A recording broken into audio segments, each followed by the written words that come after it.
সুপ্রিয় দর্শক বন্ধুরা, আজকে তোমাদের জন্য নতুন একটি গল্প নিয়ে এলাম। বইয়ের বদলে শালী ও শাশুড়িকে। আজকের গল্পটি খুবই চমৎকার হতে চলেছে, তাই শেষ পর্যন্ত দেখুন, অনেক মজা পাবেন। তাহলে কথা না বাড়িয়ে এবার আসল ঘটনা আসি। পড়াশোনা শেষ করে সবে মাত্র একটা এনজিওতে জয়েন করেছি। বাড়ি থেকে বাবা মা বিয়ের চাপ দেওয়ায় বিয়েও করে ফেললাম। বাবা মায়ের পছন্দ করে রেখেছে বুকে, আর পছন্দ করবে না কেন? অমন সুন্দরী মেয়ে কজন আছে, আমি শুধু একবার দেখেই বিয়ে করে ফেললাম। আমার বড় সবেমাত্র ক্লাস 9-এ পড়ে, বয়স 14 হবে। বয়স কম কিন্তু খুবই সুন্দরী মেয়ে, ইন্ডিয়ান নায়িকা মাধুরীর মতো সুন্দরী।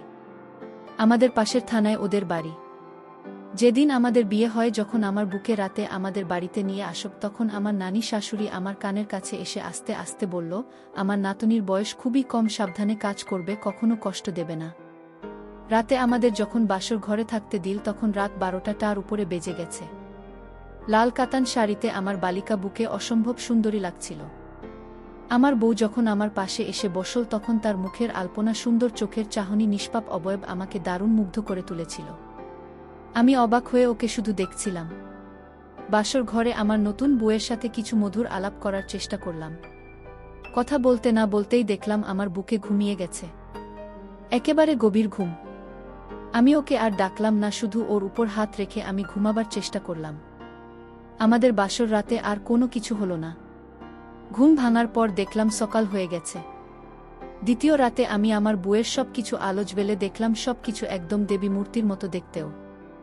বুঝতে পারলাম একদম নতুন, এখনো মোড়ক উন্মোচন হয়নি। আমি ওকে বললাম কাছে আসতে, ভয় পেলে আমি আর জোর করলাম না। ওর হাতে এনে আমার ধরাবার চেষ্টা করলাম। দেখলাম তাতে কোনো আগ্রহ নেই। দ্বিতীয় রাত এমনি করেই কেটে গেল। তৃতীয় রাতে আমার বুকে প্রস্তুত করে নিলাম, আর অনেক কিছু কাজ শেখানোর চেষ্টা করলাম। আমি আগ্রহী হয়ে সমস্ত নিয়ন্ত্রণ হারাবার চেষ্টা করলাম। দেখলাম সে ভয়ে কাঁপছে। এক পর্যায়ে কে দিল। আমি আর কোনো কিছু করলাম না। মন খুব খারাপ হলো। দেখলাম আমার বোনের বাঘ সেরা তো এমনি করেই কেটে গেল। চতুর্থ দিন আমার বউকে নিয়ে শ্বশুরবাড়ি গেলাম। শ্বশুরবাড়ির সবাই আমাদের দেখে খুব খুশি হল। আমার শ্বশুরবাড়িতে শ্বশুর শাশুড়ি আর এক শাড়ি ছাড়া আর কেউ নেই। আর যে একজন আছে তিনি আমার নানি শাশুড়ি। বিকালে নানি শাশুড়ি এসে বলল, আমি তানিয়ার কাছ থেকে সব শুনেছি। আমার বউয়ের নাম তানিয়া। তোমাদের এখনো কিছুই হয়নি। আমি তানিয়াকে বুঝিয়ে বলেছি, সংসার করতে হলে কাজকর্ম করতে হবে। দেখ আজ রাতে কি করে। নানি হাসতে হাসতে বলল, আমার আগের সময় থাকলে তানিয়ার কাজ আমি করে দিতাম। রাতে আমি বিছানায় শুয়ে আছি, তানিয়ে আর আসতে দেরি হচ্ছে, বোঝা গেল আসতে চাচ্ছে না। আমার রুমে দেখলাম আমার শাশুড়ি ওকে অনেকটা জোর করে আমার রুমে নিয়ে এল। তানিয়া খাটে বসলাম আর শাশুড়ি ও বসল। শাশুড়ি আমাকে বোঝাল, তুমি কিছু মনে করো না, ছোট মানুষ, বয়স কম, আস্তে আস্তে সব ঠিক হয়ে যাবে। রাতে তানিয়াকে অনেক বোঝালাম, গল্প করলাম।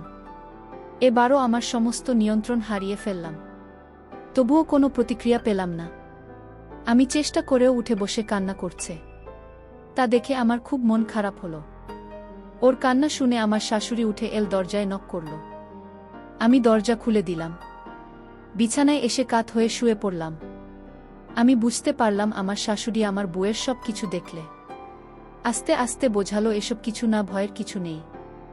শ্বশুরবাড়িতে আরও 2 দিন ছিলাম, কিন্তু আমার বউয়ের সাথে কোনো কিছু হলো না। ছুটি শেষ হয়ে গেল। আমি কর্মস্থানে চলে এলাম। ঢাকার মিরপুরে ছোট 2 রুমের বাসা নিলাম।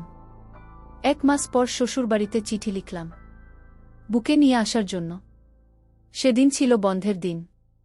আমার বুকে আমার শ্বশুর শাশুড়ি নিয়ে আসে। শ্বশুর রেলওয়ে স্টেশন মাস্টার। একদিন পরে সে চলে গেল, বলে গেল সপ্তাহখানেক পরে শাশুড়ি এবং শালিকে নিয়ে যাবে। বাসায় প্রথম রাতে আমার বুকে শেখানোর চেষ্টা করলাম। দেখলাম ওর মধ্যে ভীতি এখনো কাটেনি। আমি একটু রাগারাগি করলাম, তারপরেও আমার বউ এ ব্যাপারে নির্বিকার। কোনো ইচ্ছা নেই, কোনো আগ্রহ নেই। এমন হলে কি আর বিয়ের ওসব মজা পাওয়া যায়? আমার শালি সোনিয়া, আমার বইয়ের 1 বছরের ছোট, ক্লাস 8-এ পড়ে। সোনিয়া আমার বোনের মতো সুন্দরী, সুন্দর চেহারা। দুলাভাই হিসাবে আমাকে খুব পছন্দ করে। আমার বউ আমার কাছে যে আসে না করে না, এটা সোনিয়া ও জানে। সোনিয়া ওর বোনকে এই ব্যাপারে বুঝিয়েছে অনেক, কিন্তু আমার বউয়ের আসলে এখনো অস্ত্রের ব্যাপারে কোনো আগ্রহ নেই। সেদিন রাতে আমার বউ আমার কাছে আর এল না। আমি খুব করে ডাকলাম, তারপরেও এল না। আমার শাশুড়ির কাছে শুয়ে থাকলো, আমি খুব রাগ করলাম, তবুও এল না। আমি বিছানায় শুয়ে আছি। এমন সময়ে সোনিয়া এসে বলল, মা আমাকে আপনার কাছে পাঠিয়ে দিল গল্প করার জন্য। আমি সোনিয়াকে আমার পাশে বসালাম আর গল্প করতে থাকলাম। বললাম, তোমার বোনের কোনো ইচ্ছা নাই? হবে একদিন। কবে হবে? হবে। তোমার ইচ্ছা আছে? আছে কোনো এক্সপেরিয়েন্স? কিছু কিছু। আমার সাথেও সব করবে, আপনি চেষ্টা করেন। আমি সোনিয়া চেষ্টা করলাম, দেখলাম সোনিয়া আর কিছু বাধা দিলেন না। সোনিয়াকে বললাম, তুমি খুবই ভালো মেয়ে, তোমার বোনের চেয়ে অনেক সুন্দর, অনেক ভালো। সোনিয়াও ঘরে চলে গেল। সোনিয়া একটু পরে আবার ফিরে এসে বলল, ঘরে সবার জায়গা হবে না, মা আপনার কাছে আমাকে থাকতে বলেছে। আমি বললাম, তোমার আপু আসবে না? ও বলল না। শনি আমার কাছে শুয়ে পড়ল আর দুজনে ঘুমিয়ে পড়লাম। যখন ঘুম ভাঙল তখন দেখলাম সকাল, ঘরময় আলো। শনি আমার কাছে। আমি ওকে ধরতে ওর ঘুম ভেঙে গেল। আমি সোনিয়াকে আবারও সারপ্রাইজ দিলাম। গভীরভাবে সোনিয়া খুব রেসপন্স করল। আমি সোনিয়াকে বললাম, তুমি কি আমার সমস্ত ইচ্ছা পূরণ করবে? সোনিয়ার নীরব সম্মতি দেখলাম আর আমরা দুজন নিয়ন্ত্রণ হারিয়ে ফেললাম। বেঁচে গেলাম এক অজানা শহরে। আমার শাশুড়ি কখন রুমে ঢুকেছিল জানি না, পিছন ফিরে দেখি আমার শাশুড়ি অন্য রুমে চলে যাচ্ছে। আমি তাড়াতাড়ি আমার সমস্ত কিছু বুঝে শেষ করে নিলাম। আমি সোনিয়াকে বললাম, আমার সব দেখে ফেলেছে। সোনিয়া কোনো কথা বলল না, উঠে ঘরে চলে গেল। বিকেলে অফিস থেকে বাসায় ফিরলাম। রাতে খাওয়া দাওয়া করলাম। আমার বউ এমনি খুব লক্ষ্মী, ঘরের কাজে নতুন সংসার পেয়ে খুব খুশি। রান্না বান্না আদর যত্ন করে খাওয়ানো, সবই সুন্দর করে। রাতে দেখলাম আমার বউ আমার কাছে এল। ভাবলাম ও আমাকে কাছে টানবে না। আমি কাছে টানার চেষ্টা করলাম, বিরক্ত হচ্ছে। আমি আর কিছু করলাম না। এভাবেই সে রাত কেটে গেল। পরের দিন অফিস থেকে এসে বিছানায় রেস্ট নিচ্ছি। এমন সময়ে সোনিয়া এলো। আমি সোনিয়াকে বললাম, কালকের ঘটনায় মা কিছু বলেছে কিনা? সোনিয়া বলল, কিছু বলে নাই। মাকে খুশি মনে হলো। আমাকে শুধু বলল, সেফটি দিয়ে যেন সবকিছু করি। বুঝলাম সোনিয়ার ব্যাপারটা তিনি ঘটিয়েছেন। সোনিয়াকে বললাম, আজ রাতে তোমাকে আমার আইল্যান্ড দর্শন করাব। সোনিয়া বলল, আচ্ছা। বন্ধুরা, ভিডিও মাঝখানে একটা কথা বলতে চাই। আমি তোমাদের আনন্দ দেওয়ার জন্য খুব কষ্ট করে ভিডিও বানাই। তাই তোমাদের কাছে অনুরোধ থাকবে, অবশ্যই এই ভিডিওটি দেখে একটি লাইক করবে এবং চ্যানেলটি সাবস্ক্রাইব করে পাশে থাকবেন। আমি একটা অদ্ভুত ব্যাপার দেখলাম। শাশুড়ির কাছে রাতে আমার বউ থাকল আর আমার রুমে সোনিয়া এলো। সোনিয়া এসে আমার কাছে বসল। ঘরের লাইট নিভিয়ে দিলাম। সোনিয়ার সাথে বেশ কিছুক্ষণ গল্প করলাম। দেখলাম আমার শাশুড়ি খাবার পানি দিতে এল। আমি আর বেশি কিছু ভাবলাম না। রুমের লাইট জ্বালালাম আর আমরা দুজনে ওই সপ্তম সাগরে ভেসে গেলাম। এরকম আরও 3 দিন সোনিয়াকে আমার আইল্যান্ডে ঘোরাতে নিয়ে গিয়েছিলাম। আমার বউ আমার উপর এখন বেশি বিরক্ত হয় না। আমি ওকে এসব ব্যাপারে ডিস্টার্ব করি না। আমার শাশুড়িকেও দেখলাম খুশি, আমার সাথে হেসে কথা বলে বেশ আদর যত্ন করে।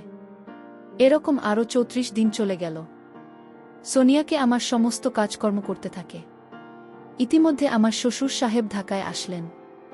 শাশুড়িও সোনিয়াকে নিয়ে যাওয়ার জন্য আমার বউ কান্নাকাটি শুরু করে দিল। একা একা থাকতে চাচ্ছে না। সোনিয়াকে নিয়ে যেতে হবে, ওর সামনে পরীক্ষা। প্রাইভেট টিউটরের কাছে অনেক দিন পড়াশোনা মিস হচ্ছে। সিদ্ধান্ত হলো আমার শাশুড়ি আরও কিছুদিন আমাদের কাছে থাকবে। তারপর আমি আমার শাশুড়ি ও বউকে নিয়ে রেখে আসব। সোনিয়া চলে গেল, খুব মন খারাপ লাগল। অফিসে যে ও ভালো লাগে না। সোনিয়াকে নিয়ে কয়েকদিন ভালোই ছিলাম। অফিস থেকে বেশ তাড়াতাড়ি বাসায় চলে এলাম। বাসা কেমন যেন খালি খালি লাগে। সবকিছু আছে, শুধু সোনিয়া নেই। রাতে খেয়ে বিছানায় শুয়ে পড়লাম। শাশুড়ি আমার বুকের কাছে দিয়ে গেল। আমরা দুজনে বসে আছি। আমি আমার বউয়ের সাথে গল্প করছি। ওকে আমি অনেক কিছু বোঝানোর চেষ্টা করলাম, কিভাবে কি করতে হয়, আরও অনেক কিছু। হঠাৎ আমি বললাম, তুমি কি এখন পারবে? বলল, আজ না, আমাকে কয়েক মাস সময় দাও। আমি নিজেকে প্রস্তুত করে নিই। আমার রাগ হলে জোর করার চেষ্টা করলাম। বউ আরও রেগে গেল, আমিও রাগারাগি করলাম। ও আমার রুম থেকে বের হয়ে পাশের রুমে চলে গেল। সেই রাতে আমি একা একাই থাকলাম। কখন ঘুমিয়েছি জানি না। পরের দিন অফিসে অনেক কাজ ছিল। এনজিও ব্যুরো থেকে অকৃত্রিম এসেছে, খাতাপত্র, রেজিস্ট্রার, হিসাব নিকাশ সব আপ টু ডেট করতে হলো। বাসায় আসতে আসতে রাত 12টা বেজে গেল। বাসায় এসে দেখি আমার বউ ঘুমিয়ে গেছে। আমাদের রুমে না, শাশুড়ি যে রুমে থাকে সেই রুমে। আমার বউ ঘুমিয়ে গেলে আর সহজে জাগানো যায় না, খুব বিরক্ত হয়। আমি আমার রুমে গিয়ে ফ্রেশ হলাম। ফ্রেশ হয়ে আমার রুমে আমি বসে আছি। দেখলাম শাশুড়ি খাবার নিয়ে এল। আমি খেতে বসলাম। আমার শাশুড়ি সাজসজ্জায় আজকে বেশ পরিবর্তন লক্ষ্য করলাম। অনেক সুন্দর একটি জর্জেট শাড়ি পরেছে। শাড়ি পরাতে উপরের অংশ বেশি সুন্দর ও স্পষ্ট দেখা যায়। মুখে হালকা মেকআপ করেছে, ঠোঁটে লিপস্টিক মাখা, মাথার চুলগুলো কালো ঘাড়ের উপর খোলা। আমি খাবার শেষ করে বিছানায় হেলান দিয়ে শুয়ে পড়লাম। সবকিছু গুছিয়ে আমার শাশুড়ি আমার কাছে এসে বসল। আমার বউ সম্পর্কে বলল, ও আস্তে আস্তে ঠিক হয়ে যাবে, তুমি আসবে, কোনো অসুবিধা মনে করো না। আমি বেশি কথা বললাম না। আমার শাশুড়ি আমার পাশে চুপচাপ বসে আছেন। আমি কি বলব ভেবে পাচ্ছি না। শাশুড়ি বলল, আমি কিছুক্ষণ তোমার সাথে থাকব। আমি বললাম, আচ্ছা থাকেন। আর তা নিয়ে কি আজকে আমার কাছে থাকবে না? শাশুড়ি বলল, ও তো গভীর ঘুমে। ঘুমোবার আগেও বলছিল আজকে তোমার কাছে থাকবে না। আমি শাশুড়ির একটা হাত ধরে বললাম, আমার কিছু ভাল লাগছে না, আমার খুব কষ্ট হয়। শাশুড়ি আমার কষ্ট বুঝতে পারে, আমার মাথায় হাত রাখে। আমার শাশুড়ি দেখতে একদম আমার বোনের মতো আকর্ষণীয় সৌন্দর্যের অধিকারিণী। আমার মাথাটা কেমন কেমন যেন করছিল, আমার সবকিছু জেগে উঠতে লাগল। আমি শাশুড়ির দিকে পাশ ফিরে তাকালাম। শাশুড়িও আমার দিকে এক দৃষ্টিতে তাকিয়ে থাকল। দেখলাম শাশুড়ি আমার মনোভাবকে প্রশ্রয় দিল, আর আমরা দুজন সুখের রাজ্যে ভ্রমণ করলাম। এমন সুখ কখনো আমি পাইনি। শাশুড়িও আবেগে বলেছিল, যতদিন তানিয়া ঠিক না হয় ততদিন তুমি আমাকে ওই সুখের ঠিকানায় ভ্রমণ করাতে নিয়ে যাবে। বন্ধুরা, গল্পটি এখানেই সমাপ্ত করলাম। গল্পটি ভালো লাগলে একটি লাইক ও চ্যানেলটি সাবস্ক্রাইব করে দেবেন। বন্ধুরা, আজকের গল্পটি কেমন লাগলো তা অবশ্যই কমেন্ট করে জানাতে ভুলবেন না। আর এরকম নতুন নতুন গল্প পেতে আমাদের চ্যানেলটিকে সাবস্ক্রাইব করে পাশে থাকবে। দেখা হবে নতুন কোনো ভিডিওতে। আর